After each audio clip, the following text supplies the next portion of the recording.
This government meeting is brought to you by Eastworks and our local cable subscribers.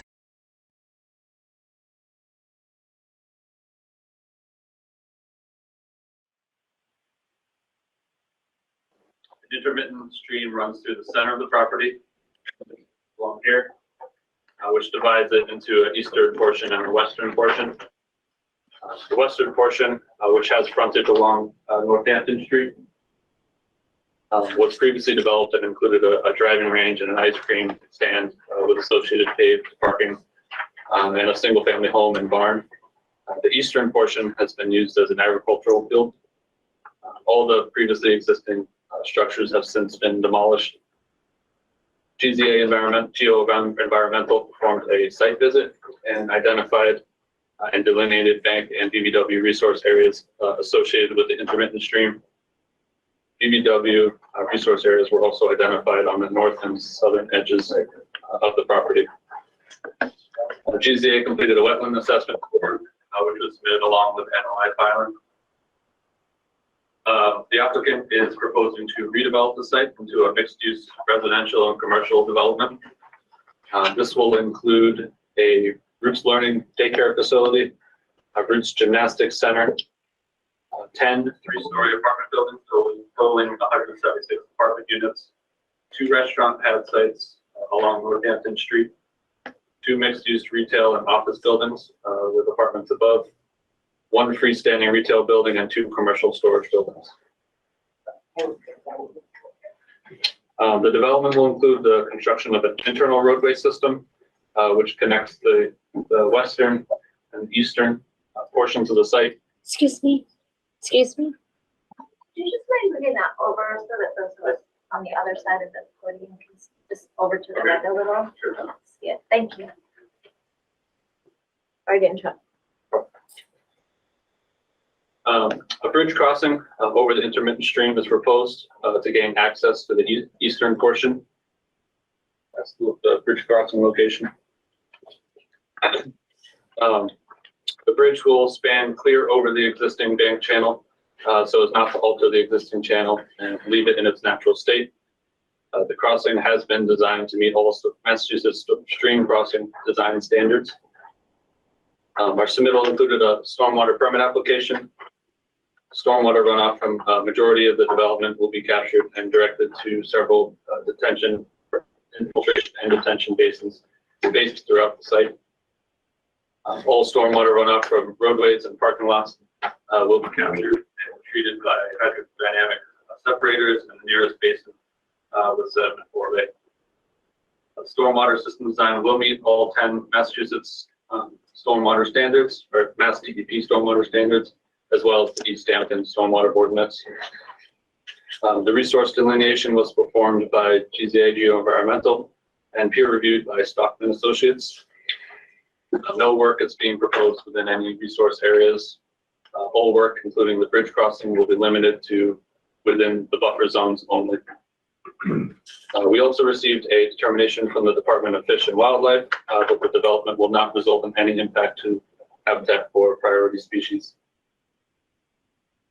We're currently working to complete our response to the comments we received from the Commission, as well as comments from Mass DEP and Mr. Parent. We're still working out the details of the design, but we're confident that we have addressed all comments and concerns that were raised. I'm just going to give an overview of kind of the changes that we've made in response to these comments received from the Commission, but also through the planning board process. We were able to reduce the parking by 169 spaces, which increased the green space throughout the site. It also enabled us to move some of the residential buildings in this area about 15 to 20 feet further away from the top of the steep slopes that are on site.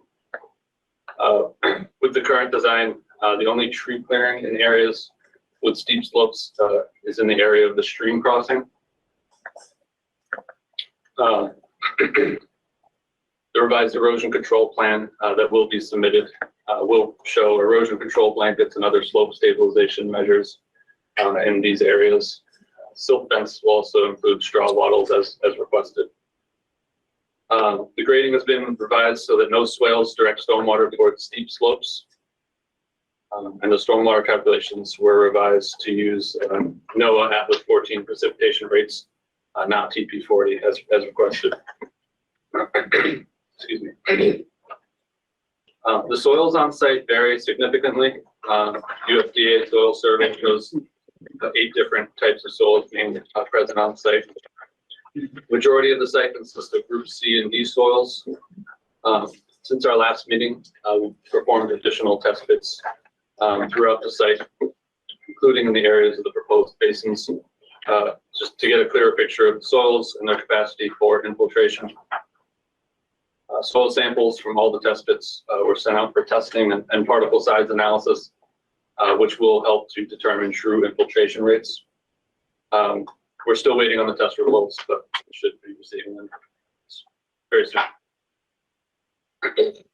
We worked out a design that lifts some areas of the site to allow for the required groundwater separation needed for infiltration within some of the basins. And we're confident that the revised stormwater design will comply with all Mass DEP and Easthampton stormwater ordinance requirements, including groundwater recharge, reduced runoff volumes, and phosphorus removal. We anticipate having a revised stormwater report and plan set submitted well in advance of the next meeting. And we'd like to request a continuance of the project meeting to the next available meeting date, just to allow us a little more time to iron out the details of the design. We just need a little more time to get everything ready to be submitted. With that, I'm happy to take any questions from the commission. Just one question at this point, knowing that more information is coming. It sounds like you didn't do any in situ infiltration testing. You only took samples to be analyzed in a lab. Is that accurate? Yeah, so the samples that are analyzed, they'll give us a classification of the material, which will help us to determine the infiltration. Why did you not conduct infiltration testing at the actual locations where you're proposing to do basins? I'll refer to Brian for the testing. Brian Malicki, also with Sage Engineering. We're going down the route of using the static analysis, which with a particle size classification defers us to the Wells rate for the in situ infiltration rate.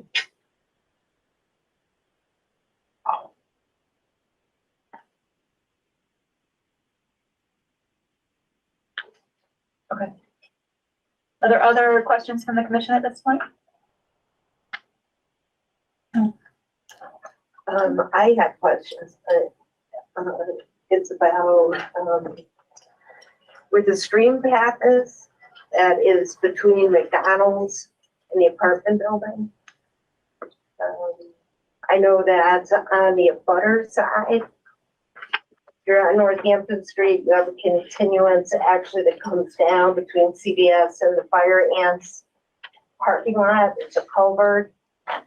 And then there's another strip between the apartment buildings and McDonald's, which then travels down and to the development site.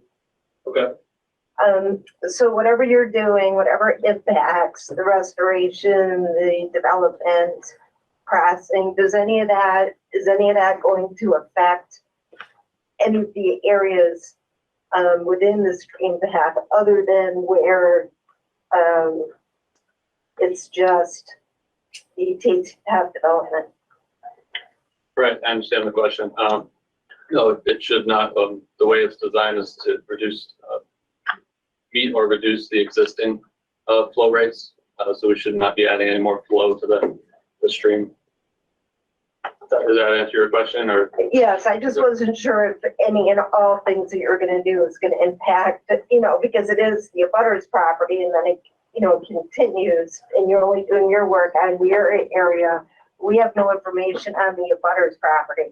So I was curious to see if anything would affect that area.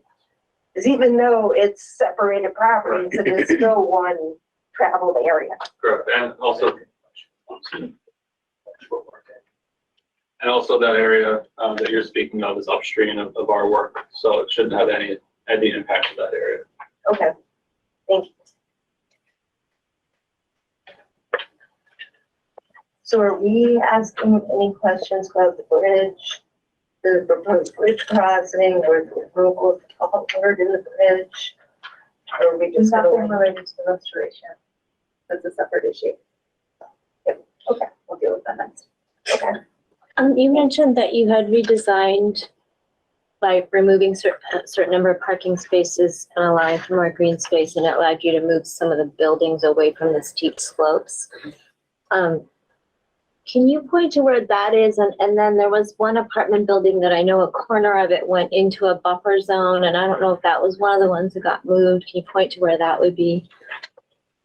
Yeah, the two main buildings that got moved, we were more concerned about were these two, and this one.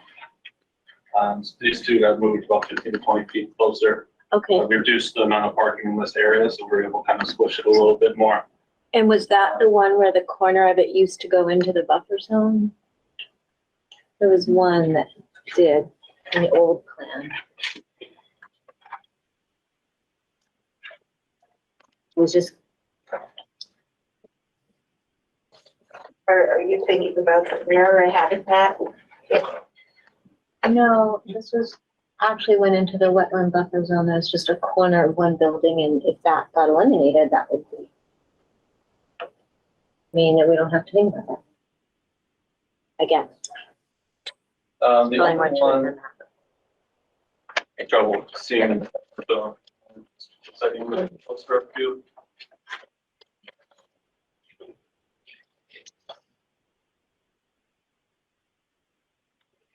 So maybe you mean this one? It actually looks like it's the outside of the foundation is just on the 100-foot buffer zone. So maybe this one may have gotten moved out a little bit, maybe not completely. Is that one of the ones that got moved? This one got moved a little bit. These three got moved in more significantly. So none of the buildings any longer hit up against the buffer zone at all?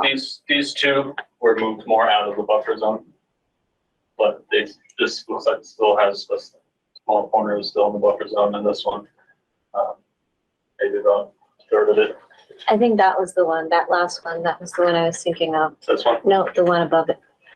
Yeah, that one. So that still has a corner that goes into, across the buffer zone. Yeah, so this is the buffer zone right here. Okay. And just to clarify, the other two also are still in the buffer zone, just they're moved farther out. Does that make sense? This one appears to be on the buffer zone line, Yeah. so I wouldn't say that that's in the buffer zone, but Mhm. this one has a small corner still located within the buffer zone. And the other three around the end are also still in, but just less or so? This one is not in the buffer Okay. zone, and this one is, yes. Okay. This one is as well. Other questions from the commission this time? All right, the applicant has requested a continuance. We'll certainly be asking for a continuance, even if they weren't, because we're waiting on additional information. So I want to make sure that the public is clear that we're expecting the amended plan set as well as amended stormwater report and a lot of additional information that was requested at our meeting, the original hearing when we opened it, which would have been about a month ago now. So knowing that there's going to be more conversation, I will ask if there's any immediate public comments.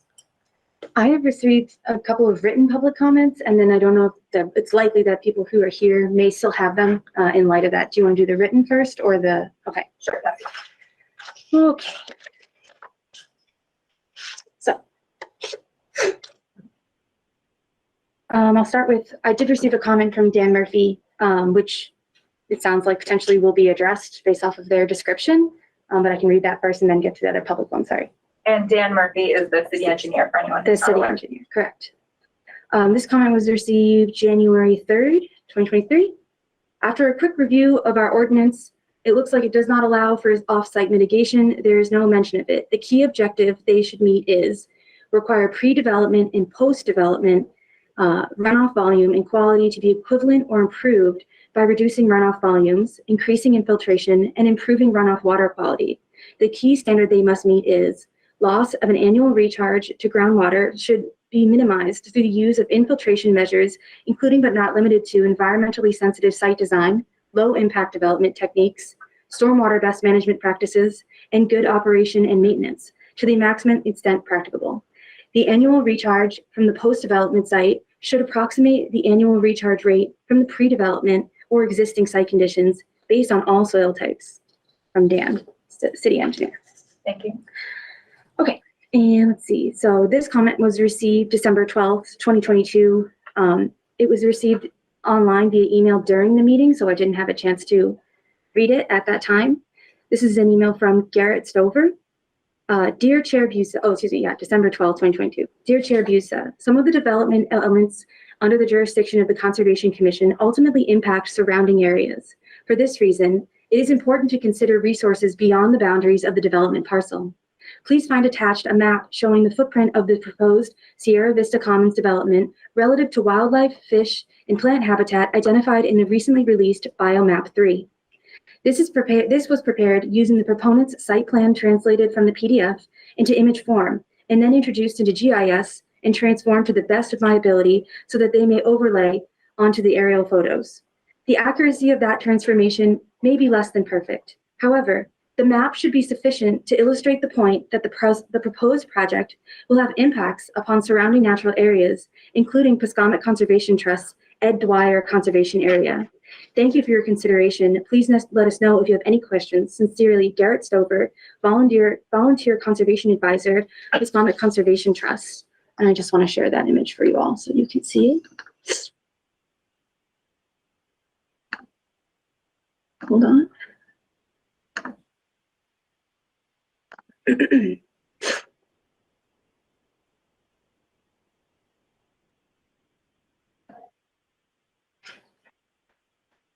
This is the map generated by Garrett Stover. And you can see they've overlaid the old plans. We have not yet received their updated plans in relation to the Biomap 3 core habitat area, other noted types of habitat. So it's something that isn't always shown on, it's not something that the Wetland Protection Act talks about as Biomap 3. So, all right, whenever you're ready, I'll go to the next one. Thank you.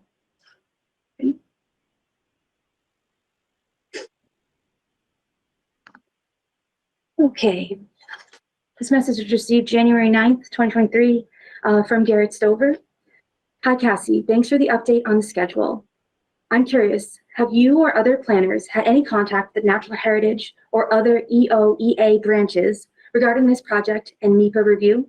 Jesse Belchertime said that one has started, but someone else has said there is no evidence that a file has been opened. The applicant asserted that the Natural Heritage had reviewed and signed off on regulatory habitat, but we have not heard anything concerning a NEPA level assessment of impacts on other habitat and wildlife. Knowing now that the Manhan is a designated cold water stream makes us wonder what might transpire.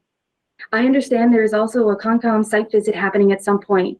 I'll generously volunteer Tom Lattenhauser or Marty Klein to accompany the commissioners and provide, if asked, information about habitat and impacts on the site, though we do understand that the Conservation Commission purview is limited by state law. We've had considerable discussion about the allegedly intermittent stream and what would confirm its status as intermittent or perennial. Anecdotal evidence from neighbors certainly suggests that it is perennial. It was certainly running during our June 2011 Land Trust visit to its confluence with the Manhan on the Seltzer Mill Street property. Happy New Year to you, of course, best, Garrett. I don't know if you want comments on that, or we can go on the next one if you're ready, or Go ahead. okay.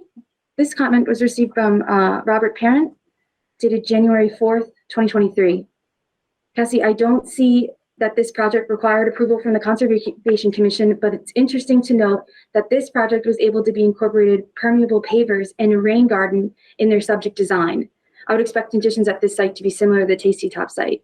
Sorry, this is in reference to the Starbucks property that's an abutter to this project. So he's noting that they were in theory able to incorporate permeable pavers and rain gardens at that project, which is in close proximity. And he said, see sheet 4 of the Starbucks plans, signed Bob Parent. Okay, if you're ready. Okay, this next comment is also from Bob Parent, dated January 8th, 2023. As I continue to dig my way through the plans, I continue to uncover issues that have not been fully thought through.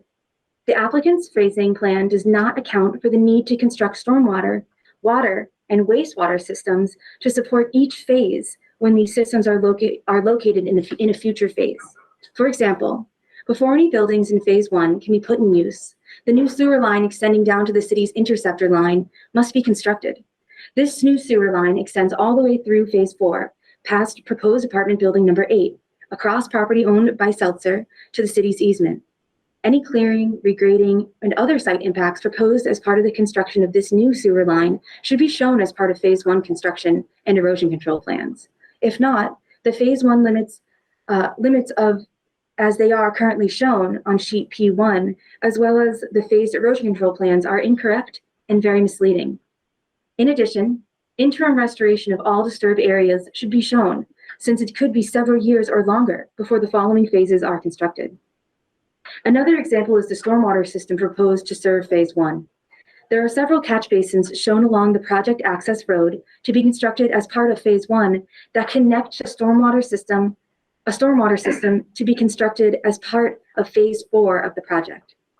For these catch basins to function, either the stormwater facilities proposed as part of phase 4 must be completed as part of phase 1, or the phase 1 stormwater system needs to be redesigned so that these basins will connect to a stormwater system that will be constructed as part of this phase. If the latter option is chosen, the design of this system will need to be modified to account for the increased stormwater rates and volumes. A similar issue exists with the phase 2 stormwater design.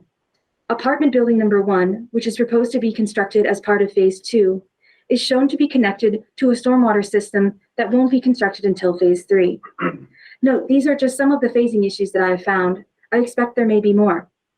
Lastly, compliance with city, state, and federal stormwater requirements should be demonstrated for every phase of construction. If not, the project does not move forward to a subsequent phase. These requirements will not have been met. A project of this size will likely be phased over quite a few years, with project proponents that may change over the duration of the project construction. Unless the city requires a performance bond, irrevocable letter of credit, or other type of binding financial surety to ensure that stormwater systems are constructed, long-term compliance may not be achieved. I have provided these in prior comments with the hope that they will be further evaluated by the city and brought to the attention of the applicant to be addressed in their next submittal. This may reduce the need to rework this submittal at a later date. If you have any questions, I would be very willing to meet with you to discuss what I've presented above. Thank you, Bob Parent. I have another one that I forgot to print, but I have it here.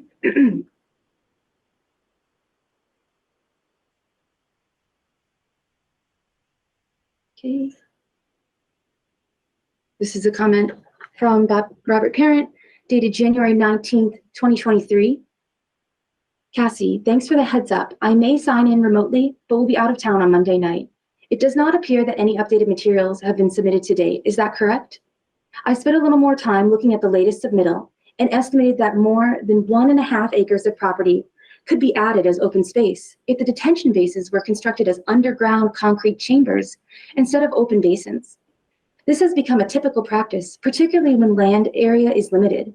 If this was done, the basins could be located in the parking areas or a roadway, and the overall limit of clearing could be reduced in the areas of the basins. Alternatively, the concrete structures could be located where the proposed detention basins are shown, and the area could be graded level and planted above the basins, instead of having wet, fenced-off areas that can become an eyesore and health hazard. The space allocated to the detention basins could become a resource available to the residents of the project. Just a few more thoughts for consideration. It does not appear that the site visit has been rescheduled. Is that correct? Thanks again, Bob Parent. Okay. And the next one, if you're ready. This is also dated January 19th, later that day. It would be very disappointing if the applicant brings revised plans to the meeting and does not provide an opportunity for the public, city staff, or commission members to review them in advance. If that happens, I am hereby requesting that the commission not close the public hearing until at least the next meeting. The documents submitted to the commission serve as the public record of the applicant's submission and are ultimately more important than any presentation that the applicant may make at the meeting. If the project is approved, they will ultimately be what is on file with the city, and combined with any conditions that the commission issues will be the standard that the applicant is held to in determining whether or not compliance has been achieved. Thanks again. Okay. All right. Next one. This is a written comment that I received today by mail. The comment is dated January 19th, 2023, from 12 Plymouth Avenue, Easthampton. It's from Lucille and Larry Kostek, Julianne Busa, chairperson, and to the other commission members of the Conservation Commission. I am a lifelong resident of Easthampton, and my husband and I purchased our home on Plymouth Ave back in 1970, 53 years ago. The recent proposed plan submitted to you by a Westfield developer for the Tasty Top site on Northampton Street have concerned us in many ways. Our first impression, as is for many in the community, is what is it he is thinking, putting all that he has planned on that beautiful property, a bit, in quotations, over the top, end quotation, especially with the wetlands that exist there, which all lead back to the Manhan River. And the big problem of the huge increase in traffic on Route 10, just from the two quotation routes, close quotation, buildings alone. Never mind everything else he wants to build. We have trouble getting out of Colonial Ave now on Route 10. I have heard personally from a friend how she took her two kids to summer camp at the routes in Westfield, and the traffic in and out was very busy. What has us most concerned is what we have been told about the reputation of Sage Engineering. The owner or project engineer. We were told by a friend who lives in Westfield has a, in quotations, tough reputation for quotations doing what he wants and quotations saying what people want to hear, end quotation. Then not adhering to the rules and regulations that were put forth, or that he promised to do. That said, you may want to ask around or investigate the developer's reputation. You might find it illuminating. Granted, our city needs more affordable housing, in quotations, and many are cheering the developer for saying that he will build them. How and who will hold him to that? Is it just the terminology knowing that's his ticket to getting what he chooses to do? You may not be able to consider reputation or past misdeeds as you review this project, but you should know that they exist. The things we were told that he did does not give us confidence and does not paint a good picture of a developer that we want involved in any project in our community, let alone the damage that he could do to a beautiful property, and most especially the Manhan River, which abuts this property in the rear. One of the things we were told was that he was told to not take down specific trees at a project in Westfield, and he took them down anyway. Another worry we have is this whole neighborhood, which that property is part of, from Highland Ave. The land slopes gently down all the way to Mill Street in the Manhan River, and many of the older homes, including ours, get water in the basements with rainstorms. We fear that if the proposed Tasty Top project goes forward with all he wants to put in there, hardscaping most of the land, that our water in the basements quotation problem will be greatly increased. I feel that I have to speak to as many people as possible. Thank you for your consideration. Sincerely, Lucille and Larry Kostek. And I have two more. Kathy, before you go on, I want to note that with the exception of the stormwater runoff issues, that last set of comments is not really within our purview. If you could please pass those on if you've not already to the planning board. Those would be issues that they can consider relative to traffic and development concerns, but they're not within our jurisdiction. I will do that. Thank you. Excuse me? Yes.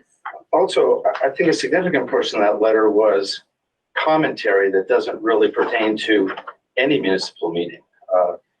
Anecdotal discussion about the developer's reputation and character, unsupported by any facts, doesn't seem to be appropriate to be put in the public record. It's not something that we are able to entertain. I can't speak for the planning board. Their jurisdiction is broader, and I think that they do entertain more public perception type issues. But as I said already, that's not within our jurisdiction. Okay, and I have two more. Okay. And this comment was received on December 19th, 2022, from Mr. Sam Nelson. So in anticipation of tomorrow night's meeting, I took pictures of the vernal pools and quotations. Again, they did a poor job of destroying them. They are refilling. There are pictures associated with this that I would like to share. If you can, hold on just a second.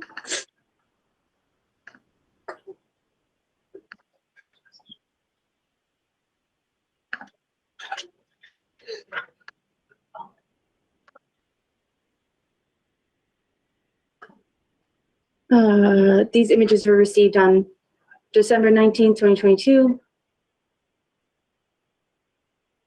I don't know if you want me to pause longer. These are pictures of what, the vernal pools where? There are no vernal pools identified yet on site. There are isolated wetlands that were consideration for the original enforcement order. Okay. And there's at this time still considered isolated vegetated wetlands. But is it related to this development or is it It is the related to same- the previous enforcement? It's the same property. Yeah. And there's another item on the agenda relating to Yeah. enforcement. But that's, okay. And that's the last image. Okay. Quick comment here. This comment was received June 3rd, 2023 from Sam Nelson. January 3rd, thank you.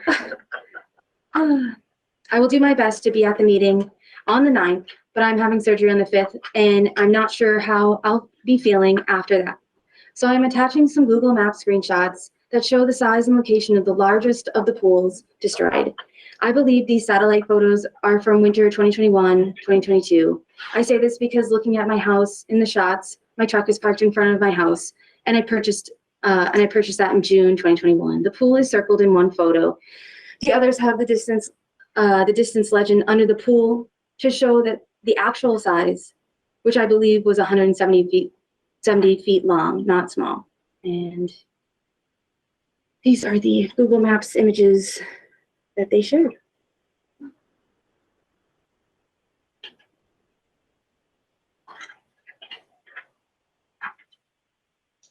And that is the entirety of the comments written comments I've received. Thank you, Kathy. Yeah, we can go from there. Are there other comments from anyone who is signed in online or we'll come back in a moment to the room? Yeah, if you're signed in online and you have public comments, please use the raise hand function. It'll kind of put everyone in order.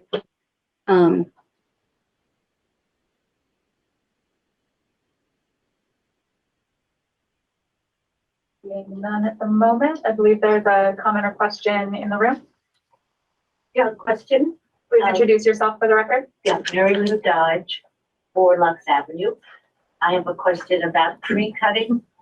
In the original plan, the developer, I think, estimated 2.5 acres of tree area. And I'm hearing, I don't know if there's any lesser amount that's a concern. I heard that they were only cutting by the stream. And I wonder if somebody from the developer can tell us an area of tree cutting. I don't know if they have those refined numbers yet. Are you able to speak to that, Luke?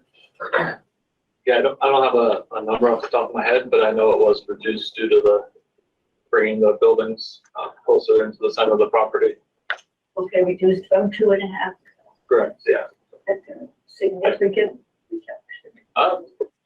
Depending on your definition I of think we'll be able significant. to judge that when we see the revised plans in a couple of Okay, again, a concern about mature trees and as you, I'm sure know, the amount of carbon that is sequestered in these big old trees, and that's part of our backyard and life town. Thank you. Any other comments from the public? Please. Marty Klein, 7 Stone Path Lane. Given climate change and we know that we're getting increased rainfall we're getting in higher temperatures. The amount of paving that they are proposing for this project for 560 parking spaces and more paving beyond that, all that's running off the Manhan River is a cold water fishery. Is there going to be any effect from this heated water that's running off of the paved areas into sensitive areas? Because we know that the Manhan corridor is fire habitat and it's an area of concern to us. And I just wanted to put in a quote, if I could, on the record, not by me. It's by Aldo Leopold, and it's a forward to his book, A Sand County Almanac. We abuse land because we regard it as a commodity belonging to us. When we see land as a community to which we belong, we may begin to use it with love and respect. I'm just really concerned about the fact that there's no respect for the community in this project, that they're using and developing every single bit of the land that they possibly could. We have grade A farm soil there, maybe 15 acres or more.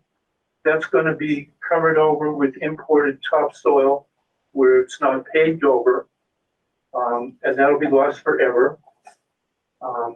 So I'm just really concerned that they're doing this because they can and not because of any concern for the community, for the ecosystems. They're doing it according to the regs, which they can do. We get that. But I think that for a project that's going to impact Easthampton for decades to come, they should show more responsibility in terms of how they view their impacts on the community and the ecosystems. So that's my little 2 cents. Thanks. Thank you.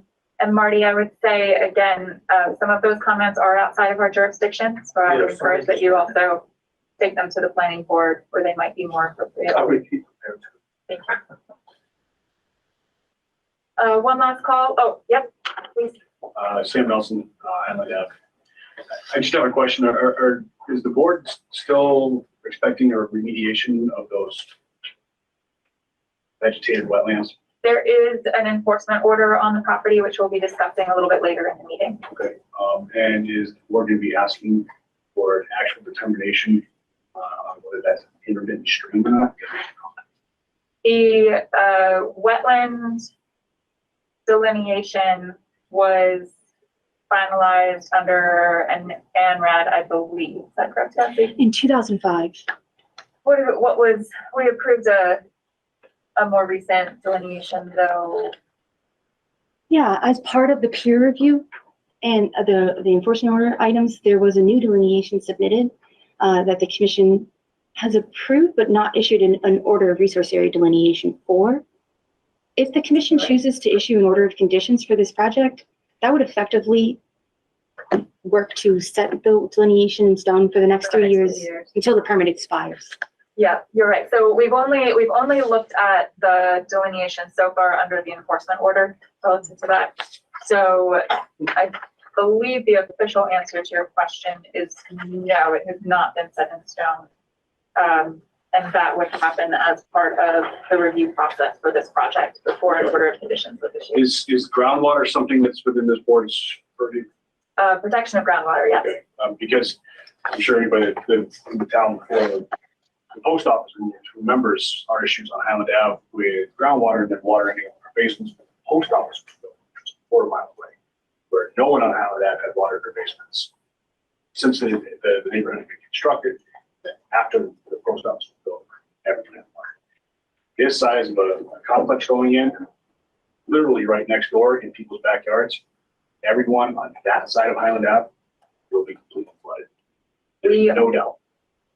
Several of us on the commission have been part of previous discussions around the groundwater issues in that area. We're aware of that, and it's very much on our minds as we're thinking about making sure that the stormwater ordinance and everything are met so that we're not changing the runoff coming off of the site. The other issue is that the junctions at the end of Highland Ave for the stormwater drains that are heading towards the water treatment plant, those overflow every year. There's issues with those every single year. You can ask the water department. They're down there every spring when we have all that rain, the runoff, that section of the stormwater drainage, there's issues. They spend probably 2-3 weeks down there every single spring trying to fix the issues. They just can't. The system can't handle it. And the only way to remedy that is to redo the system. Who's going to pay for that? Taxpayers, because of the complex of this monstrous size. That's not fair to the taxpayers at all. So it's something that I think the board should look into much closer. Thank you. Believe there's another comment. Roger Anderson, 50 Westview Terrace, and this is some of this planning board probably also. I totally support the notion of the housing and affordable housing that's coming in with this, and also recognize the need to support the conservation land that's there. I guess I would urge the Conservation Commission for the authorities that are appropriate to it to try and conserve as much or all of that eastern parcel of the conservation land as possible.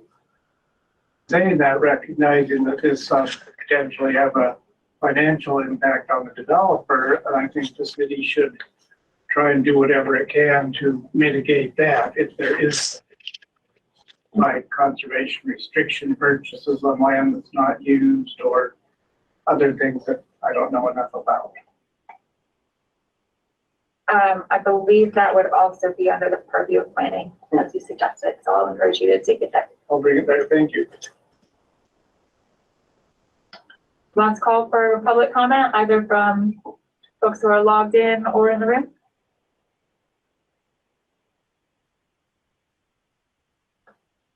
All right. I'm not seeing any. I know one of the comments referenced, it referenced NEPA, whether there was a filing with NEPA or not, and I think you said something about that earlier. I can't remember your name, sorry. But I can't, you said so much so quickly that I just wanted if you could say again what was happening with that. I know it's not in our purview, but I just wanted to know for the record. Yeah, the NEPA application will be filed at a later date. It's not required at this stage of the project. Okay, thank you.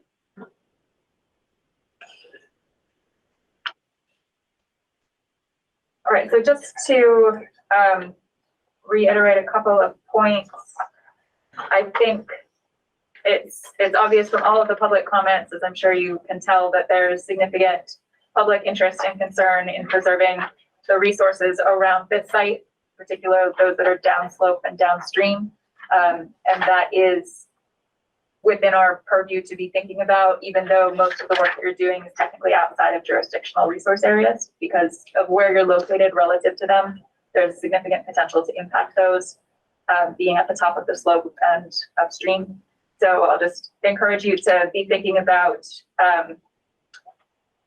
what you need to do to demonstrate that there won't be impacts to those areas. The comments about the phasing plans, Cassie, if you could share those with the applicant so that they have the details that were mentioned there. There were a number of things there. I do think, obviously we haven't had a chance to see the revised plans, but it sounds like there may be some valid points there that you'll want to take a look at as you're completing those revisions. And I think those were the main things I wanted to call attention back to for the time being. So with that, we will go ahead and entertain a motion for continuance to the February 13th meeting. I'll make a motion that we continue to February 13th at 6 p.m. Do we have a second? I'll second. All those in favor, roll call vote. August? Aye. Ryan? Aye. Weeks? Aye. Carr? Aye. Motion carries. So we will continue this item to 6 p.m. on February 13th. Thank you for your time. Thank you. Thank you.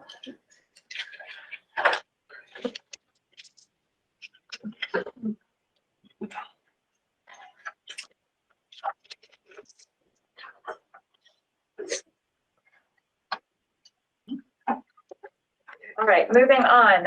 We have no request for certificate of compliance, so we'll move to enforcement actions. Cassie, I believe the only one with an update, correct me if I'm wrong, is 93 Northampton Street. Correct. So we'll speak next about the enforcement order at 93 Northampton Street rear, map 128, lot 113. That is EO 2022-003. We have someone here to speak to that item.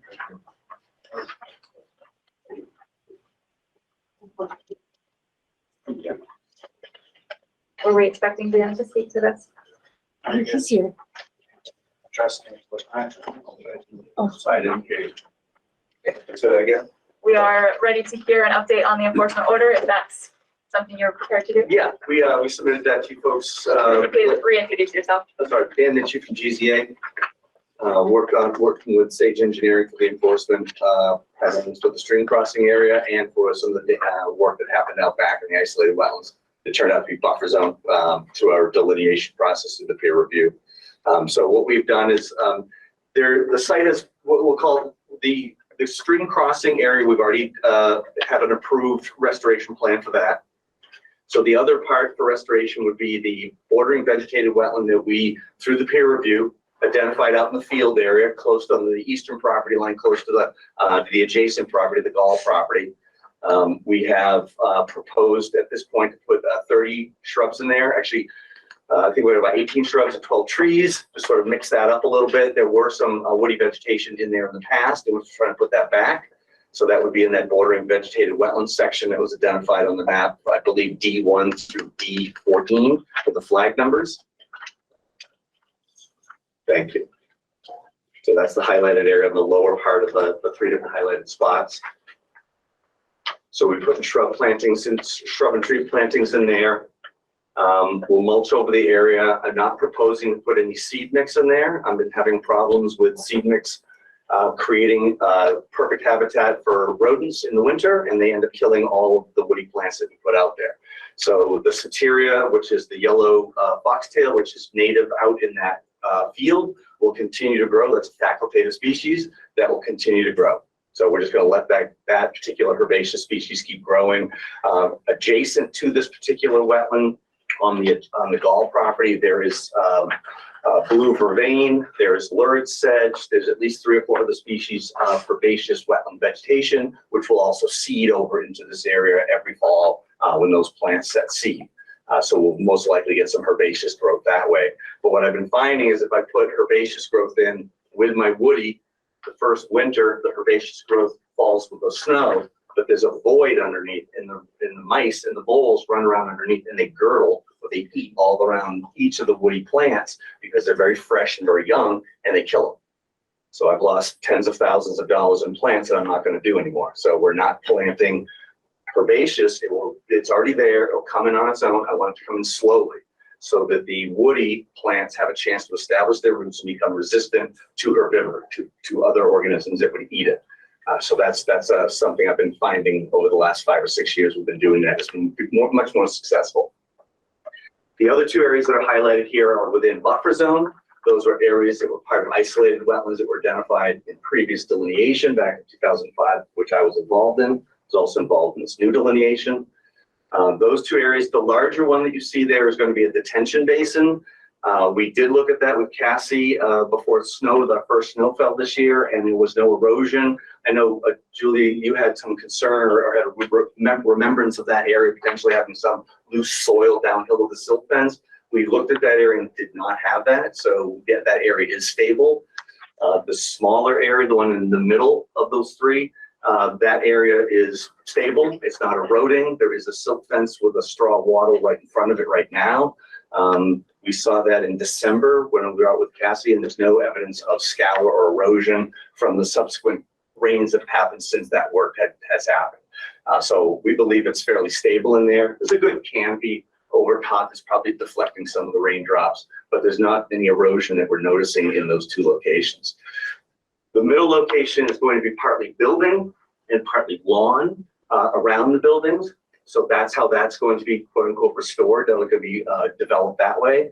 The detention basin on the other one, the third one that we were talking about, and then the very first bordering vegetated wetland will be replaced in its location. So there'll be a bordering vegetated wetland with woody vegetation predominantly growing in there probably within one growing season, given the hydrology. So also for that particular bordering vegetated wetland, one of the issues with that, the reason we called it out or not being bordering is that there was, when the plowing happened, about 4 inches of material had been moved over on top of that BVW. So right now the water table is greater than 12 inches below the grade, below the surface grade, based on the hydric soils. So we're going to remove 4 inches of soil from that area, put it back into the rest of the field. That'll bring our water table down. The litmus test will be if you have the hydric or the light color of gray soils within 12 inches of the surface, we've achieved the goal. Notes we have from 2005 when the delineation I did back then said that the evidence of hydrology was within 12 inches of the surface. So we take the 4 inches off, we'll put that, we'll have the 12-inch topsoil over the water table. So that area will grow as a wetland moving forward. No one can go in there and plow it anymore, so it'll just naturalize and blend into the other wetland systems that are out there. Which area is this that you're proposing the removal of 4 inches of soil? That would be the BVW area. I'm trying to, I don't know if you can The see, one I'm trying to at the circle. bottom. The bottom one, yeah, the third one, right down here. Because that has 4 inches too much soil, right? Right.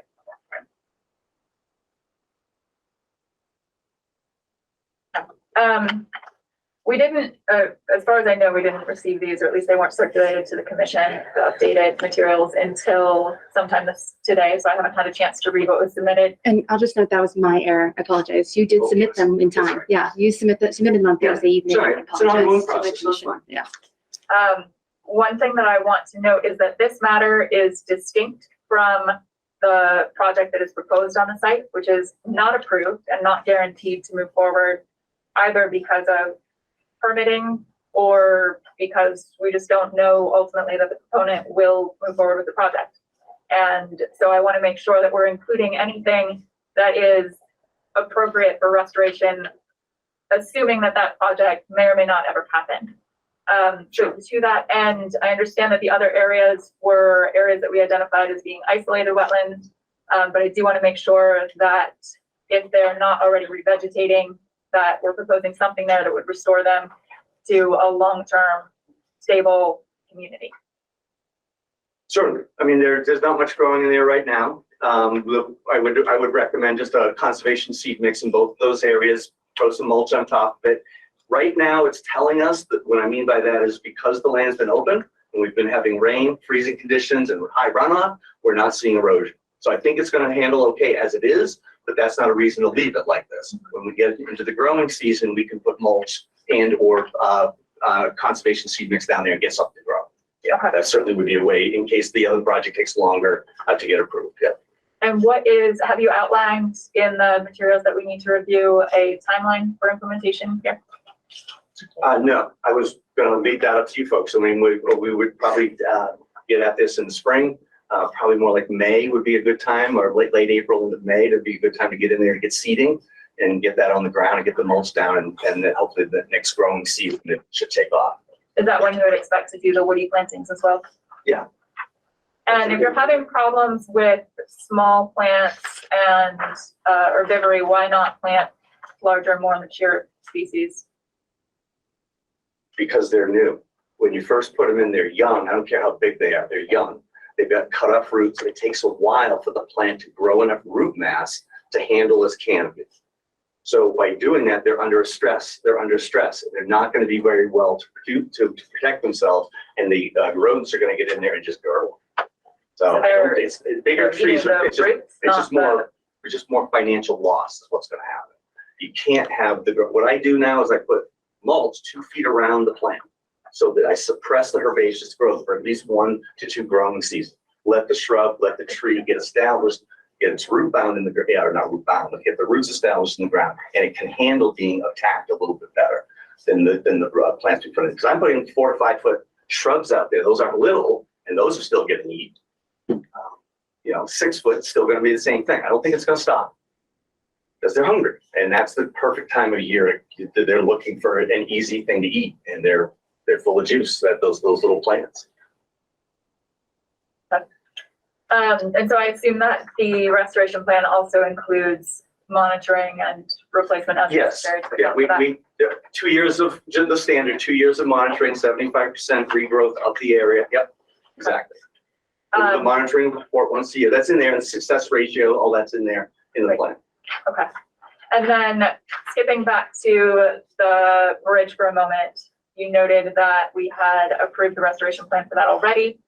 The approved timeline was for that to be removed and restored back in the fall. I think Right. October is what we had agreed on. Correct. Can you give us an update as to why that hasn't happened and what the plan is? It's my understanding that the new bridge design is just slightly downstream of where the temporary bridge is right now. So they need the temporary to get the equipment on the other side in order to work from both sides, to build the footings, in order to build the bridge deck over top of it, so it's a full span. So that's why they didn't take it out, is they want to temporarily use it again to get on the other side. When they're done, they'll remove that bridge and restore everything according to the plan. I'm sure you can guess what I am likely to say to that. Yeah. We had an agreed upon restoration. It has not been carried out. Okay. They are not in compliance with their enforcement order. And I would like a better explanation than that as to why. Okay, I'll have to have them give that to you then. Thank you. Sure. Are there any other comments from the commission?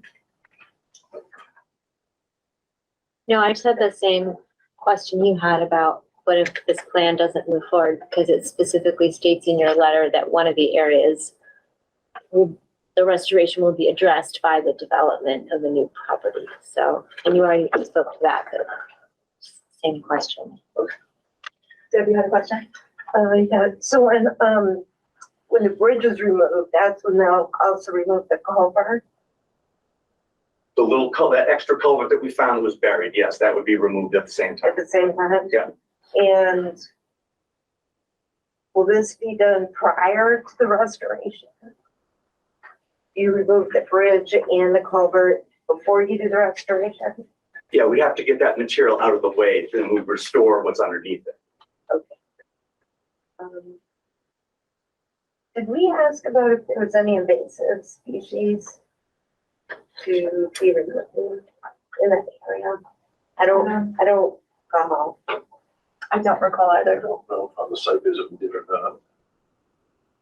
Do you remember, Dan? I don't remember, I mean, there's multiflora, roses, oriental bittersweet in that general area, but I don't think we talked about specifically managing them or doing something about that. With the new bridge section, they certainly can they'll be removing material from there, I mean, the invasives from that section. Right. There wouldn't be, I don't think there would be any, certainly not woody invasives, I don't think, in the other restoration area on the screen, since that's. No, it'll be a wetland. Yep. Right. And I don't, next door, there's blue vervain, but there's no purple loosestrife. I don't recall any invasives on the adjacent property. But your letter does speak to monitoring for no more than 10% invasive. Yeah. Yeah, the Army Corps allows up to 20%. I usually go with 10%. No more than 10%. As I monitor, I'm removing them. When they come up, I pluck them. For 2 years, I'm just pulling them right out of the ground. That's the easiest way to get rid of them. Can you speak about bridge itself? Or do I need to pose The that? proposed bridge, Yes. that would be Sage, and that's the project that I think you've continued at this point. Okay. Thank you. Yeah.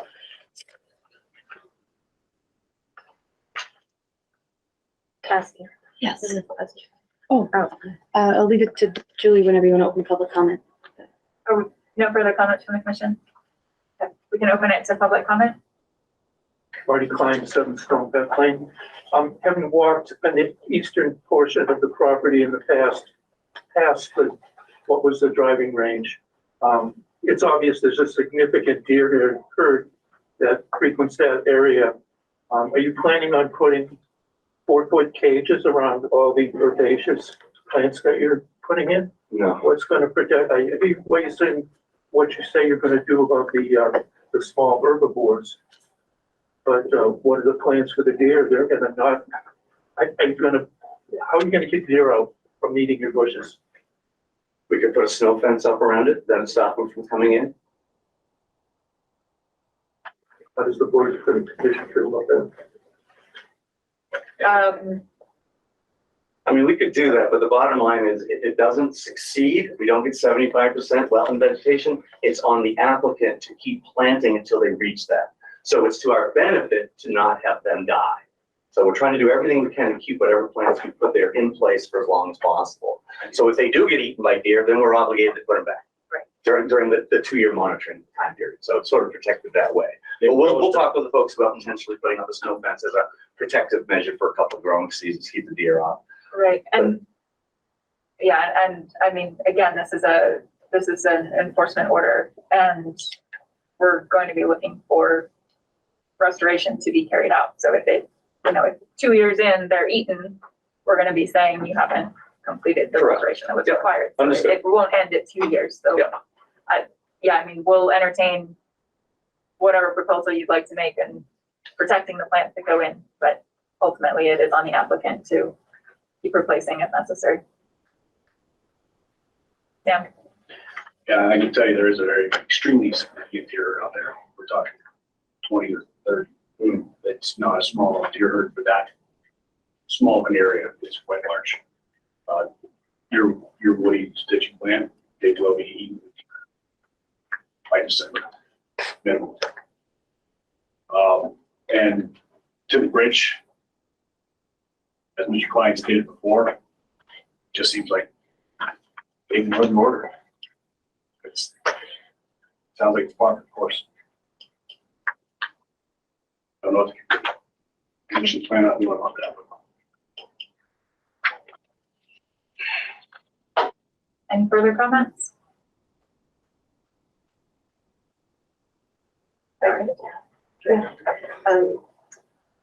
So you originally had in July of last year for 6 woody plantings, 3 northern spice bush, and then the 3 silky dogwoods. Are you still using those in that area? Okay. And you mentioned, I guess this is the other area, repositioning the soils that you're removing. What does that mean exactly? You're just Move it from where you dig it up and get it out of the buffer zone and put it somewhere else. That's so does that repositioning. mean by hand shovel? No, there'd be a machine. No one's gonna dig that by hand. There'd be a machine to be able to remove that material faster. And it's all bony, it's very rocky, it's very difficult to dig by hand. So there'd be a machine that will dig that off, they'll bring it to the upland, spread it out. So they'll spread it out, they won't Sure. make a stockpile or? Oh, no, there's no reason to leave it there. There's really not that much material, there's maybe 1.5 feet at the most, but there's also that culvert section in there, so that's not filled, there's a void in there. So they'll remove that material and just spread it out up on the property out of the area. Okay, Yeah. thank you. All right, I think we're all set on that matter. We can move on. Thank you, Jen. Thank you. And just the folks who are here for those items, you can stay obviously, but just make sure you sign in before you leave, so we have a record, if you haven't already. Thank you.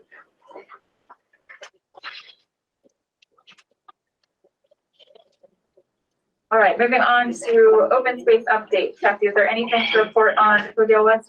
Yeah, we got the final report from the Conway school student. It was really good. It was really cool, in my opinion. And I shared a link to that in the ongoing project update document. And, now we're just gonna distribute it and I need to meet with the city planner, Jeff Bag, about what the next steps would be from the city side stuff. But certainly if you guys have any comments, maybe for your next meeting, incorporate that, or just send them to me if you have comments. But again, it's important to illustrate that it's just, it's not like the plan there. It's just a feasibility study of what could potentially be done there, but nothing is set in stone as a result of this report that we've received. Okay. You said you'd be circulating that. Yeah, I shared a link to it in the ongoing project update document, but I can send it separately if y'all like. Yeah, if you could. I didn't get a chance to. Okay. Look at it yet. It's a video. No, it's a PDF of a written report where this Conway school student basically looked at different actions that could be taken on that property for if we wanted to increase the recreational activity there, the passive recreation, and then also improvements to the community garden there, mainly for accessibility, among other things. But yeah, I can send it around. Great. Yeah. All right, moving on to compliance updates. Kathy, which items have you to share? Okay. The first one that I have, 6973 Loudville Road. That is, which one? That is, should be letter K. Yep. Yes, it's K. This is Mass DEP file number 1510309 at 69 and 73 Loudville Road. Okay, so at the last meeting, the commission raised concerns regarding site stabilization, long-term site stabilization relating to conditions. What were they? 38, 44, I know there was one more. Let's see here, I have it.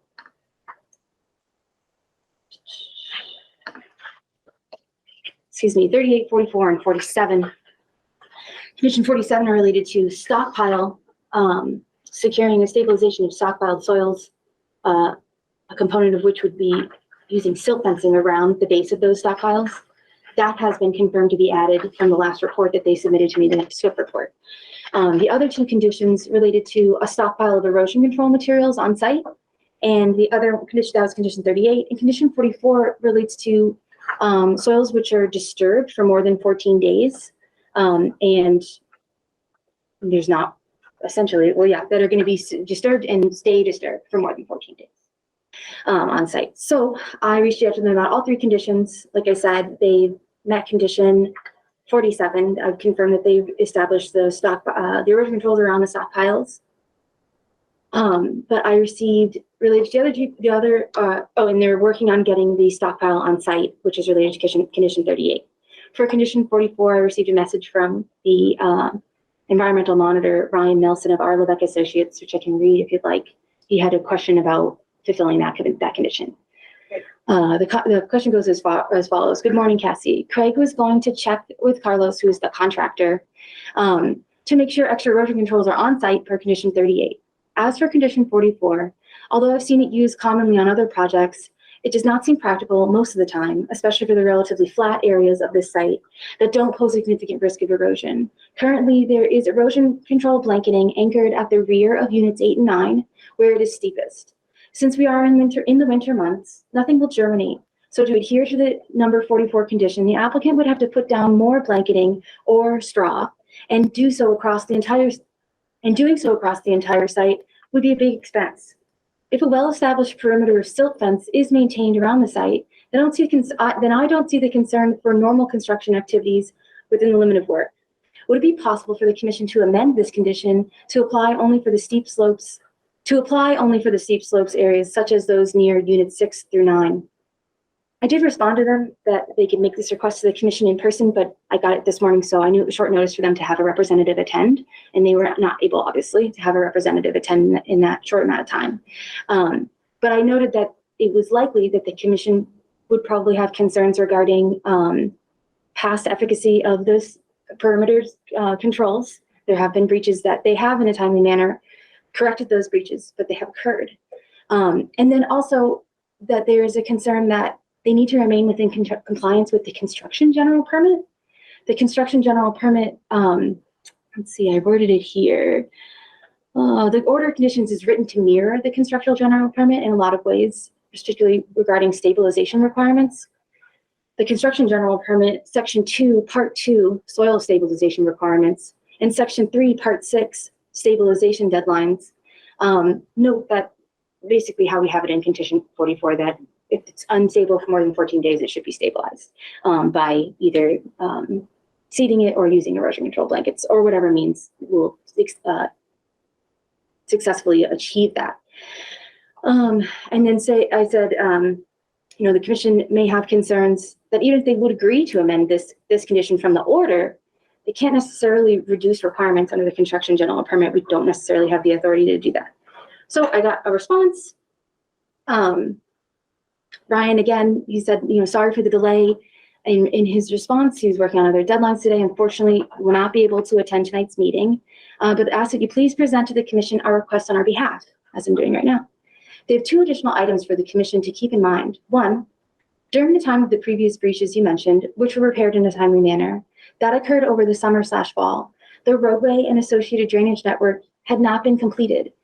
However, now there is a base course of the roadway paved with catch basins tied in, which has substantially reduced the volume of stormwater reaching the erosion controls at the limit of work perimeter, since now a large portion of the project site is pitched to drain internally to the roadway.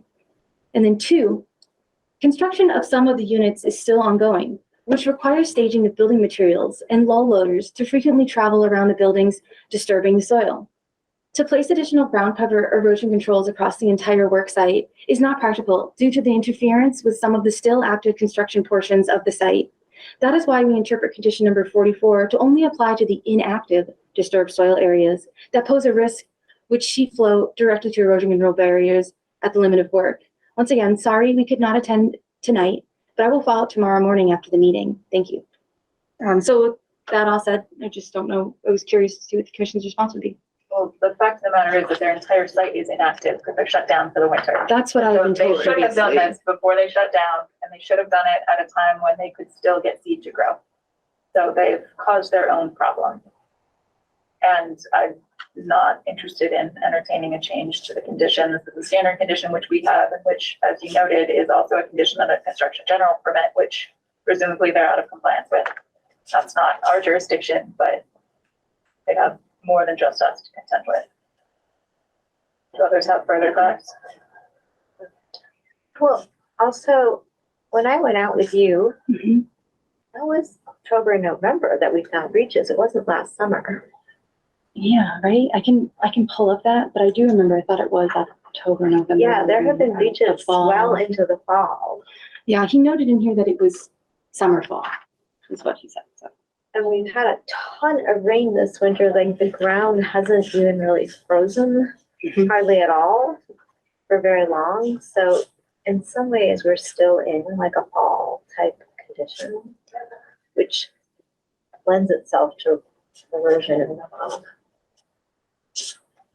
So I don't see why they shouldn't still be held to.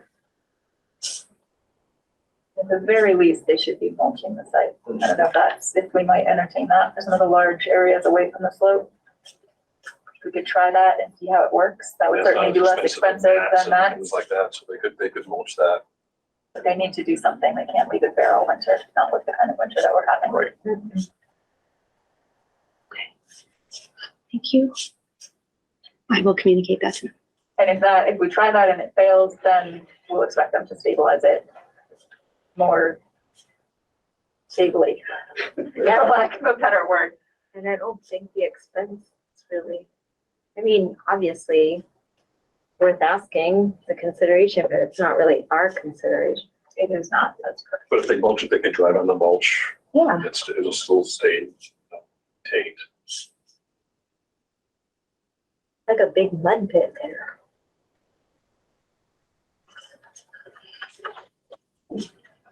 Quick public comment of just an expression of gratitude for a lot of effort and attention you guys clearly do twice a month. Thank you. Thank you. Thank you for coming. I second that. So as far as this concerned, is there a time frame where they have to have this stabilized? We assume as soon as possible. It's been several months. Yeah, as soon as possible and before, when's our next major rain event? Probably tomorrow. Yeah, it could be this A few days. Wednesday or something. Yeah. I mean, we're scheduled to have like 3 or 4 more storms in the next week and a half. Yeah. It looks like tomorrow it might be snow, but Day after tomorrow. yeah, ASAP and before the next major rain event. And mulch piles are not frozen at this point, so they should be able to move them.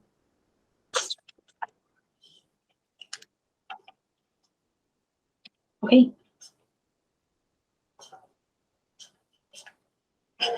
Awesome, thank you. Well, let's see here. I will communicate that to them. Okay. That was it for compliance updates for me. Unless anyone has any other questions? Ongoing projects. Nothing from me. Any other questions on status of other projects? I didn't want to say it in front of everybody, although I guess There's it's still recorded that nobody's seeing, public but, meeting. I just wondered about, But if this is a comment regarding a hearing that is currently closed, it's not appropriate and can't be made right now. It's about Casey Town. it's not about the project, it's about asking them to not keep continuing. Because, The project. that's about the Well, if you have a project, then I'll- procedural question, maybe we could do that under general business? In general terms? I don't know. We could speak about it generally under general business. Just can't like attribute it to the project explicitly. If you know what I mean? I Okay, think we're at general business. I think that we are. So let's deal with our meeting minutes Okay. first, November 14th minutes. What copy here, if anyone wants to see. No, I'm sorry, I'm on the wrong agenda. My mistake. January 9th minutes, that would be left behind, guys. Motion to approve the minutes for January 9th. I second. Second. Roll call vote, all those in favor, August, Ryan, Aye. Weeks, Aye. Carr. Aye.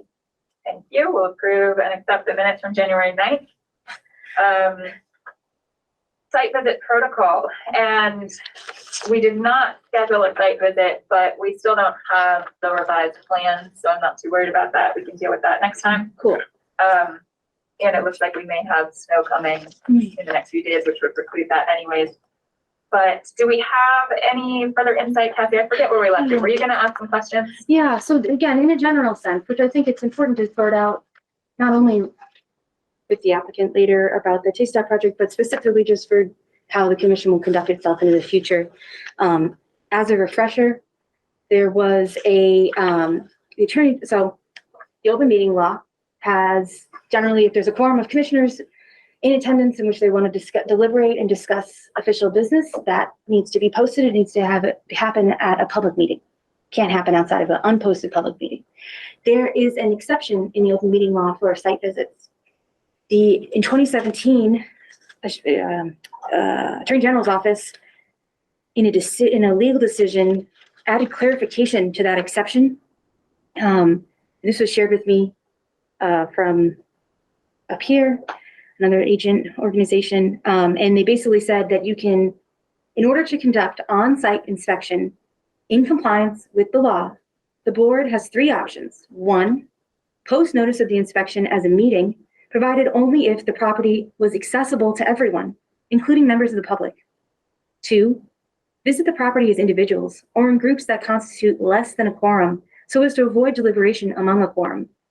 Three, visit the property as a quorum, but refrain from asking any questions of the property owner or otherwise discussing any matters within the board's jurisdiction until the board convenes in a properly noticed meeting. So essentially, do not speak at all. And we had a fairly extensive conversation about this last time. Yep, that was just a refresher. So I reached out to the Attorney General's office, the office regarding open meeting law, and I sent them the following message. Hello, I hope this message finds you well. My name is Cassie Traggart. I'm the conservation agent for the city of Easthampton. I was hoping to get some clarification regarding the requirements to remain in compliance with the open meeting law while conducting site visits with the Conservation Commission and permit applicants. My understanding was that the open meeting law has an exception for site visits. One, this is quoting the open meeting law here. Members of the public body may conduct on-site inspection of a project or program. However, they may not deliberate at such gatherings. I was recently made aware of a decision in a case from 2017, see attached, particularly last paragraph of the session, which I just read to you guys, in which deliberation was determined to include essentially any questions to the applicant. For example, a commissioner asking for clarification of the location of a feature of the plan on site would count as deliberation. So as a result, if a quorum of commissioners plan to be in attendance, and if they would like to ask any clarifying questions during the visit, the site visit must be posted 48 hours in advance, just like any other public meeting. My question is, what else is required in terms of accessibility to public attendees? If a site visit is posted and a quorum of commissioners attends, my understanding is that the public must be allowed to attend. Would the applicant be required to allow members of the public onto their property? Or would they be able to disallow non-commissioned members, possibly for liability reasons, if on rough terrain, etc., if they so choose? Additionally, would meeting minutes be required to be generated for the site visit? Could those minutes be provided in lieu of public access? The decision I attached here also states that a site visit may be conducted with a quorum of commissioners without public notice being posted as long as no questions are asked and or no discussion of any matter within their jurisdiction takes place. For this option, is there a best practice for providing proof that the commissioners conducted themselves in that manner? Would it make sense to produce minutes which state the site visit happened but no discussion took place? This option poses difficulty to the commission in that they typically do not seek to ask questions that, typically do need to ask questions that orient themselves on the site compared to the submitted plans. The final alternative given in the attached determination is to simply organize site visits so as to avoid a quorum being achieved and instead have multiple site visits of less commissioners in each. The commission is open to this option, but is concerned that this may be burdensome to applicants who are utilizing hired consultants to conduct the visits, and multiple site visits will increase those associated costs. As a result, I wanted to get this clarification so that the commission can better determine how they would like to proceed in the future while remaining in compliance with the open meeting law. Thank you for taking the time to consider my question. I appreciate any guidance, contact information added. Okay, this is the response that I received. Unfortunately, it does not respond to every single one of my questions. Okay. Okay, Cassie, thank you for contacting the Division of Open Government. For anything that is considered a meeting under the open meeting law, including a site visit where the public body members will be deliberating, the meeting must be open and accessible to the public for the duration of the meeting. Meeting minutes and/or recordings are not acceptable in lieu of actual real-time access to the meeting. In addition to the private property issues you mentioned, a meeting location must be accessible, meaning you would need to be cognizant of accessibility issues, stairs, snow, slopes, grass, or uneven surfaces, etc. One possible option is that under the temporary pandemic era provision, in effect until March 31st, 2023, unless extended, a public body can hold a meeting in person, but require the public to access the meeting remotely in real time, such as by Zoom. It may be possible for the public body, sorry, just to make sure this doesn't fall through. Excuse me. It may be possible for the public body members to hold the meeting at the site and enable the public to watch remotely as long as members of the public can clearly follow the proceedings, including hearing everything that is said. The other option, as you know, is that public body members attend a site visit essentially as a tour or presentation. They take notes and they save their questions and comments for a posted public meeting to take place right afterward. Oh, interesting. Sorry, I misinterpreted that last. Yeah, I misinterpreted that previously. The other option, as you know, is that public body members attend a site visit essentially as a tour presentation and take notes, and they save their questions and comments for a posted public meeting to take place right afterwards. So what she's saying is you could have the silent site visit and not have that open to the public because it's silent, but then post it in, like, we probably do in the parking lot or something, so that everyone was going to tromp around at the site visit if there happens to be a parking lot. And post it that way, or come back here immediately after if that's helpful. I don't know if that overcomes the concern commissioners have previously about orienting themselves on site, which it seems pretty clear you would not be able to ask about that. The only other piece that I have left for this is that I've not yet talked to the city attorney about his opinion on this, and I know that that could be an interesting or provide more insight. So okay, yeah, I think for that conversation, we could just rehash what we have always done, whether it's okay or not. To continue.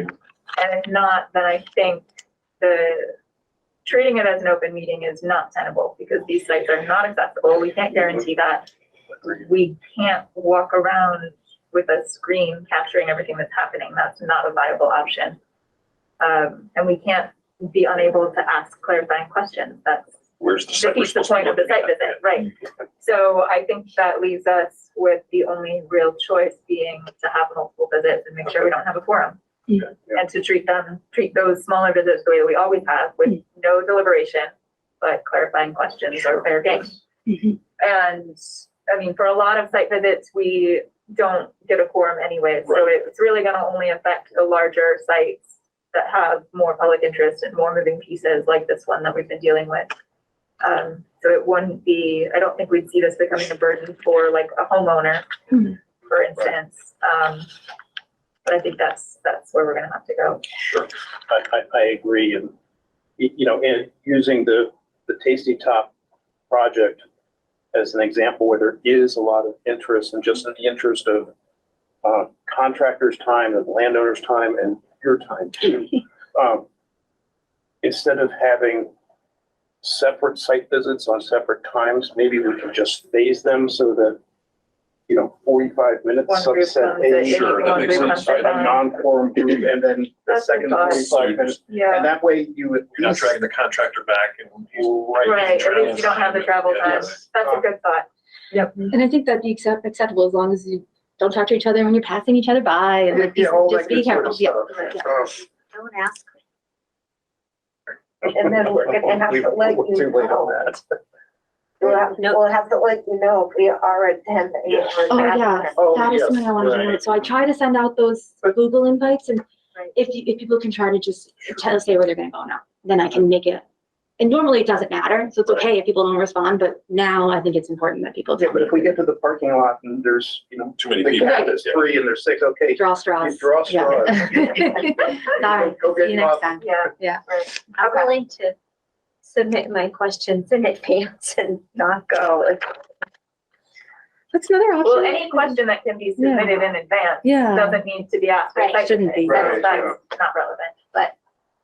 I think most of the questions related to that project are ones that are too sophisticated for me to come up with. Oh, Like there are a lot about, no, I don't, not like dissing myself. I just mean like there's a lot of stormwater concerns and Right. those are things that are not anything I've studied. it may make more So, sense to discuss at the meeting in either way. mm. Yeah, so I'll just, just to say it, it's not about trying to keep at least from my perspective, doesn't seem to be about trying to keep the public from going. If we do this non-quorum meetings, no discussion that is pertinent for the public's information is going to be missed. It's still going to happen at the meeting. As a rule and a best practice, the commission has already always been doing that and is going to continue to do so. And that, just kind of wanted to say that. I didn't want people to feel like we were not creating that opportunity. It's just, it's a genuine liability and it needs to be equal and fair to everybody. And it seems not possible to do that. And I will contend that we've been in adherence with this rule all along, but I believe that's the decided case. to define it more strictly. Yeah. All right. Council violation at 67 Loudville. Yeah, Did we start to talk about this last time? we did. Okay. And we did not determine whether or not, issuing an enforcement order or anything yet. I have that file here. The commission asked me to do some research about possible past violations that had occurred there. Like, what was the history of the study? Yes, related to the tree clearing, that was. Oh, right, yeah. The abutter to the 6973 Loudville project. There's potential tree clearing had happened or happening there. Clearly I signed my name to something. It was a while ago. I think it's pretty fair. Yes, yes, that's right. So. No, and I did the site visit there at this point in time when he was pulling trees out of the little wetlands and cutting other trees. Yeah, basically, like 3 past things happened. In 2013, there was the enforcement order for the tree removal and like some kind of fill within the wetlands. BBW was. At one point in time, the neighbor said that he was in there with the tractor filling it in, but I think he was really pulling the plugs out. Oh, okay. Well, Again, it's, yeah. I wasn't there when he was doing the work. I was there looking at it after. Right. Right, okay, so just to get Yes. everybody up to speed, there's Yeah. a 2013 enforcement order here for land alteration and or discharging fill in a wetland resource area, stream, and or the associated 100-foot buffer zone. Is there any more detail?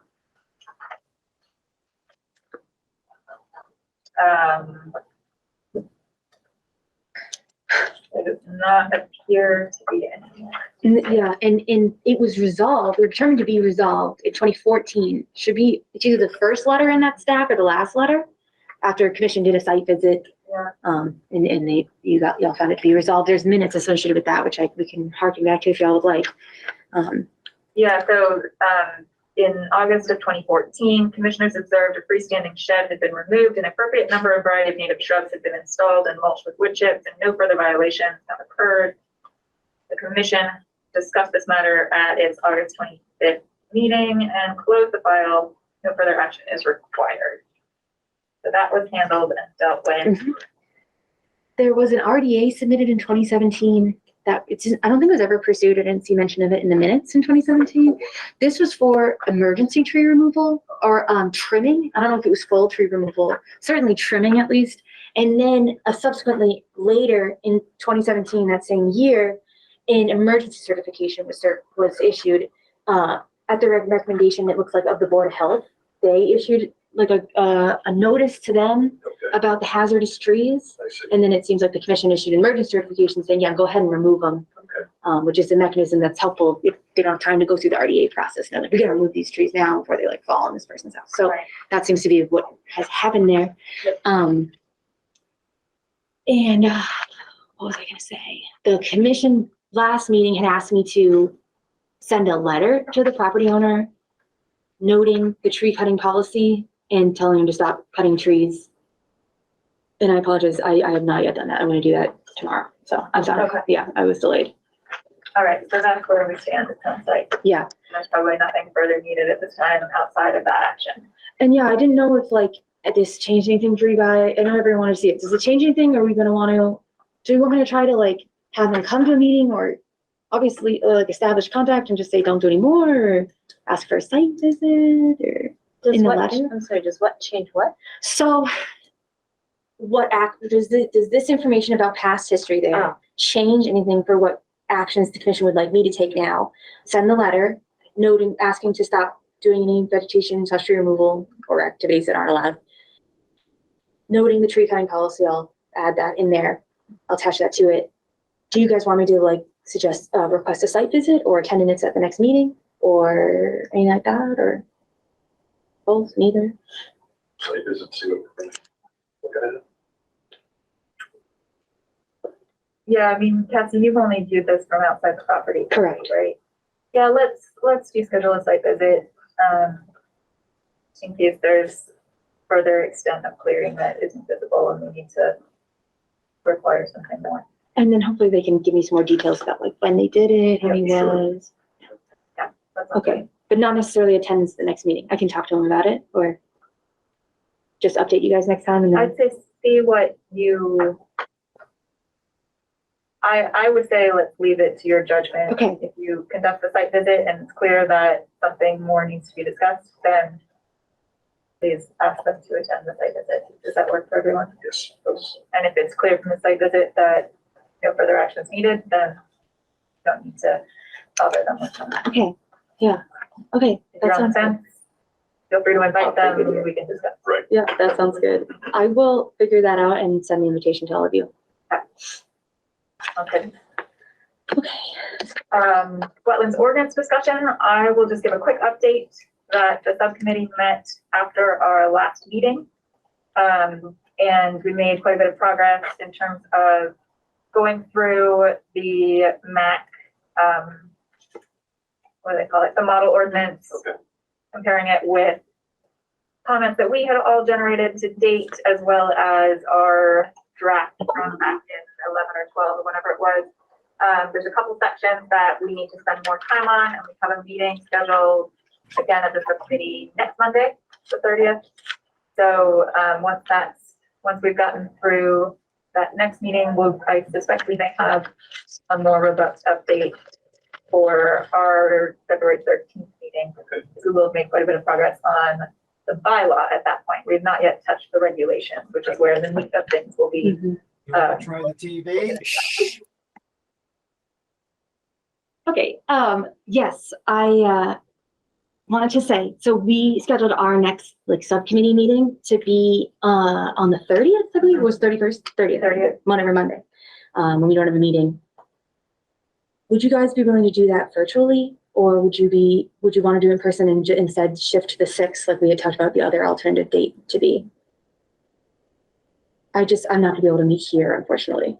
What do you think then? I'm okay either way, but I could do, If we can, I would hate to put it off longer. I'd like to move it to the 6th, if that's okay. I'm just not gonna be like around. Let me just check my. Okay, thank you. If we can't do the 6th, that's okay. I can do the 30th. I can make it work.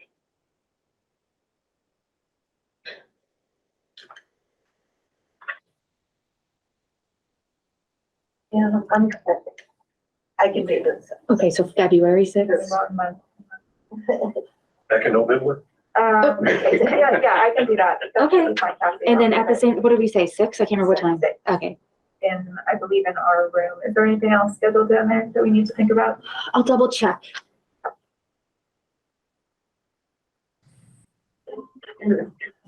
Okay, and Yep, I will check that and I'll send an invite to y'all. And then, yeah, I will post in the next upcoming meeting, update a link to the updated version. And people are still welcome to make comments if you guys want to, if you read it and you're like, ooh, about this, that, whatever. That can be helpful. Or you can email them to me separately or call me, whatever. It's easier for you. Yeah, and I think we have a couple of specific questions we wanted to bring back to the group already. Okay. Yes. And we'll be thinking in more detail. One of the big pieces that we left for this next meeting was definitions. And so we'll be digging into that, and I'm sure we'll have questions or recommendations that arise out of that we'll want to get input on. Correct. Okay. All right. Question, administrative discussion about continuing. And Kathy, my recollection is that as long as there is mutual agreement that we can continue indefinitely for as long as we want, correct? That has, yeah, I think that is correct. And not have action for a period of time, but if it has been agreed to continue the hearing, we can continue for, I think we had one on the agenda, we continued for like a year and nobody ever went anywhere with it. And finally we decided just to stop discussing it. Yeah, so that is my interpretation as well, that it's allowed to keep continuing as long as the commission is okay with doing that. The applicant has to request. And so we like to keep them, we're not just going to say continue indefinitely, unless the commission wants to do that. But and that is the case when there is an applicant. Yes. An enforcement order is different. True. In theory. Yes. Right, and we have both happening. Yeah. But I think I was more wondering in terms of the applicant about the timing of the request for the continuances. If it could be like 12 hours before the meeting, because people come to show up. And if they come out in the middle of a snowstorm, it seems unfair that they don't find out until we get to the meeting. Well, there was significant discussion tonight before we continued, and that's often the case. Yeah. And I think the last time they did give us quite a bit of warning before asking for a continuance and not wanting to open the hearing at all, correct? That's correct. I think it is a legitimate concern. I know that similar frustrations have been spoken for like planning board meetings. Not to get specific, I think it's just, I generally try to tell the applicant to like, let me know as soon as possible, trying to tell them like that's better practice. But in terms of what's required, I don't know that, I don't know. We can't say to them, you need to let us know 12 hours in advance. We can post it on the website or something. Yeah, I don't know, because we don't typically post. That we, not currently, I don't think we can. No, yeah, we don't typically show up here and say, I need to continue, and I don't have my person with me. Yeah. I couldn't make it. Yeah. Yeah, I understand what you're saying, but yeah, we don't really have a mechanism to alert people. The agendas get posted, right? At least 48 hours in advance. That sends it, some people can sign up to get notified about that whenever the clerk's office does it. There is a way to try to in advance send out, like if the meeting was canceled, a new agenda saying it's canceled, but it's usually pretty hard to do that in time that's like worth it for people to actually figure out far enough in advance. And then so otherwise, if an item is, we find out last minute is going to continue, there's not really a way to alert people about that one item. I don't have a mechanism as it is right now, at least. So it's, yeah, other options are, I don't know what they would be, frankly. Yeah. And since in this case, well, we can't talk about this case, but when there is an enforcement order that's also being continued, it's in relationship to a project that's not approved yet. Is there anything? Well, an enforcement order is not a hearing, so it doesn't technically get continued at all. We ask for what we want to ask for. We tell them when we would like to see them back. And as was pointed out tonight, we hope that they comply because currently we don't have a wetlands ordinance at the city level to have any teeth behind our request. Right. That is something that we can address when we are able to seek to have an ordinance put back on the books. And I think there have been numerous occasions over the last 6, 8 years, however long I've been on the commission, I can't remember how long it's been, when we have made this point publicly to make sure that the public understands the value of having a wetlands ordinance. Right. Because it does give us more power to actually follow up on enforcement orders and issues of concern to the public and what's behind them. Because the ordinance might include things like fines or. Yes, which are not written into the Wetlands Protection Act at the state level. Or at the city level. I don't know if the state can do it. I don't know if they can issue fines. I think the order of conditions speaks to it in some way, but if there isn't an order of conditions for, I don't really, but it just gets elevated to DEP and they have the discretion of how to pursue it. Yeah, yeah. In rare cases, DEP will issue fines, but it is, in my experience, fairly uncommon. Agreed. I think I've seen one case that we've dealt with over the last however many years that had any fines from the state, and ultimately they waived them in favor of a different agreement. Interesting. Yeah. Any further discussion? What should we do about my disclosure form? You should remind me to mention it next time because I completely forgot, and so we were in the midst I of things. didn't know if you had to do it. It's best to do it. It's best to do it at the start of the hearing. So remind What's your me next time, disclosure please. form? Is it related to your public comment? It's, yeah, I don't know if you, can I explain it or is that okay?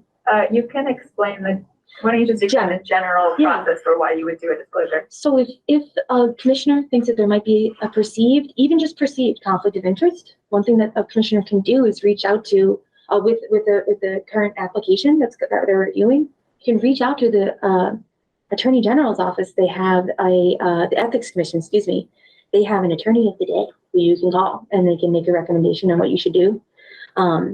Sometimes what they'll recommend you to do is, even if there's a perceived, you're like, I don't have a conflict of interest. You don't feel like you're going to feel confident that you can do it. Even if there's a perceived one, they can recommend you to fill out what's called a disclosure form, which basically is an application that goes to the mayor's office, who is the appointing authority of you, and explaining your situation or how it could be perceived that you have a conflict. She will review it and make a decision of whether or not she feels you can continue and participate in the hearing in an unbiased manner.